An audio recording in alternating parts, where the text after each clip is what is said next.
我家张大铁英语能达到标准，入学国际学校。大胖媳妇最近死了。最近呢，我们在想是不是应该把张大铁弄到翟耀达的学校上小学。大胖媳妇就带着张大铁去学校见了一面，聊完学校说，以张大铁现在的英文水平不符合入学标准。与此同时呢，我家还有个事儿，就是大胖媳妇前2天检查出来高血压，控制不好的话其实挺危险。然后那天温迪给我打电话，我就跟温迪用英文说，我说张大铁这英文太差了，我都够愁的了，现在大胖媳妇更愁，那血压我都怕他死。张大铁听不懂英文，问他姐妈妈在说什么。翟耀达把各种信息混合一翻译说，妈妈说你的英语太差了，爸爸因为太愁要死了啊。张大铁是个心思挺重的人，这话还真往心里去了。几个小时之后，俺全家一起看电影，看一会儿大胖媳妇就睡着了。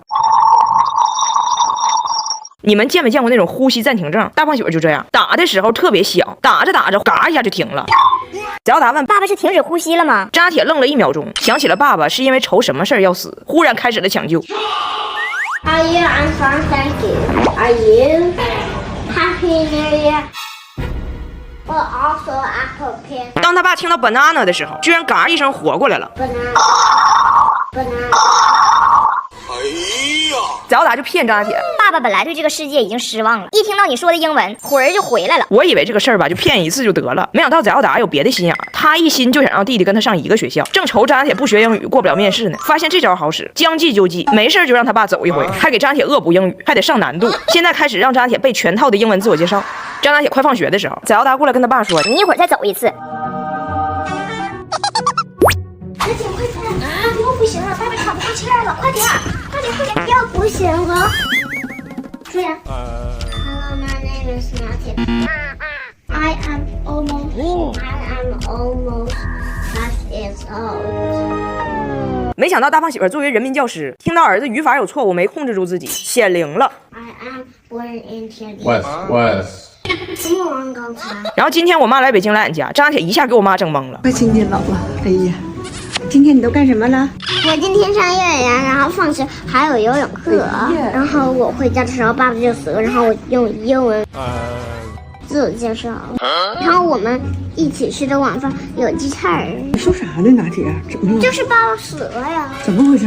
然后我就用英文自我介绍，然后我就吃晚饭了。那鸡翅老好吃。我妈吓坏了，赶紧去看大胖媳妇，发现活的挺硬实，刷手机呢。尤其最近特别爱逛移动爱购，中国移动背书的数字生活平台，上面流量话费还是 AI 进货，品质好物都有，品质保证，货真价实，花话费怎爱豆，可以在商城中抵扣，真是实惠又划算。张大铁对失去父亲这个事儿已经出现焦虑症状了，总感觉好像要出事儿。今天都没有人骗他，他爸就是下班睡着了，今天只是没打呼噜。张大铁以为他爸都走透了，上去直接就背翟耀达1年级课文。I have a dog. His name is Mom. He's really fat, and his tail is red. 哇塞！你没有死。爸爸没事，都是假的。爸爸不会死。张大铁一想到这些天苦练的那些英语，琢磨过味儿来了。这你要干啥？干啥呀，咱们 ？You're all lying to me. I'm so angry. 是 angry 还是 hungry？ 对，我很 angry。是我为什么在说英语啊？我们全家都对不起张大铁。现在我跟他说话，他是这样的：我爱你。我的公公婆婆从加拿大来了之后啊，俺家太闹了。我昨天呢就使了个坏，我跟我同事说，一会儿啊，你约俺家这3个老外去玩密室逃脱。就俺家这仨人的汉语水平，那可以说是3个臭皮匠顶个臭皮匠了。一旦进去，1天都出不来，我就可以清闲1天。我同事说没问题，姐，给他们关进去。结果下午1点，我同事给我打电话说，姐，我接到他们了，但是现在计划发生了一点意外。你家这3老外发现中国的密室逃脱，他居然讲中文，去张大铁的幼儿园把张大铁给接出来了，给他们当翻译。现在这个臭皮匠组合还非常有信心呢。臭皮匠组合是这样分工的：布莱恩经常玩密室，提供经验；大胖媳妇儿博士提供智商；温迪常年抠门，提供细心；张大铁加拿大叛徒提供中文。他们把张大铁的存在珍视为加拿大人的汉语桥，他们认为他们这个组合简直天衣无缝，绝对能打破这个密室的通关记录。这4个人兴高采烈地来到了密室逃脱，在第一个线索这里发现了第一个问题：张大铁这个汉语桥他不识字儿。那得就是什么？那是真的。这是什么？我哪知道啊？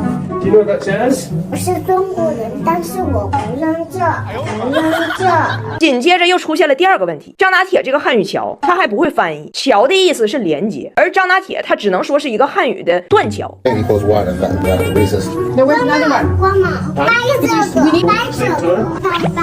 不要掰 a bite. I'm here. This one didn't even move. It only didn't even move. It only. 广播一说话提供线索，所有人都看汉语桥。希望对你们有所帮助。 What did you say? 都看我干啥呀？按照顺序重新装填蓄电池。都瞅我干啥呀？家里他说什么？我知道他说啥，我不知道咋跟你说。密室逃脱的工作人员也很担心，因为按照这个速度，他们有可能因为缺氧死在里边。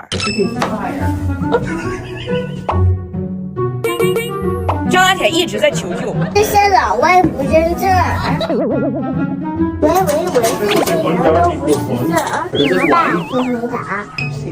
4, 2, 3, 你好，人叫老外已经玩头发了，请帮帮我。你好，我饿了。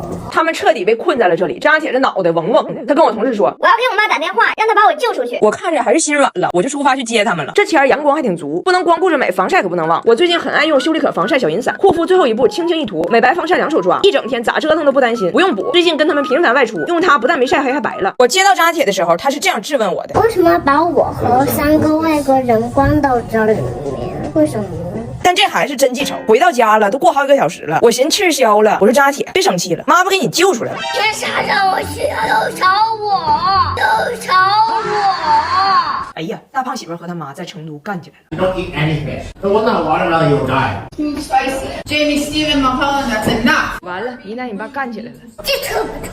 温蒂中国行第2站，我们来到了成都。温蒂他们仨吧，就非常挑食。我说你们这样来成都可有点遭罪。温蒂说我不挑食，我只是有些东西不喜欢吃。我说你不喜欢吃啥呀？他说我不喜欢吃动物的血、动物的内脏，除了土豆以外，所有的蔬菜、葱花、香菜等配料，以及所有辣的东西。结果到了成都，第一道菜毛血旺。怎么说呢？刚才温蒂说的今生所恨，尽收眼底了，不能说是阴差阳错吧，只能说是应有尽有。他问我张大明，你说实话，这菜是不是临时发明出来针对我的？他说动物中他只爱吃鸡，我让厨师辣子鸡做个微辣，但上来还是这样的。温蒂问为什么只有辣没有鸡？我说有鸡不太辣，他说太辣没有鸡。我跟外国人关于辣子鸡陷入了无稽之谈，这就导致来到成都之后，他们仨啥也吃不了。我们一起吃完饭，大胖媳妇老得领着他妈再去买鸡块、薯条、土豆泥。然后今天我们就来到了乐山大佛景区，去的时候吧还挺开心，背了一大包东西，怕孩子饿着晒着，想的可周全。但是吃午饭的时候就爆发矛盾了，景区附近吧全都是川菜，大胖媳妇还特意给他们点了个西红柿炒鸡蛋和京酱肉丝，但是温蒂他们依然觉得辣，吃不了。我还问我说你怎么定义辣呀？微辣、麻辣、变态辣哪个算辣？温蒂说我觉得蒜末、葱花、黑胡椒都算辣。于是12个人一桌，仨不吃，本来就挤，气氛十分尴尬。我不听你们都啥做法？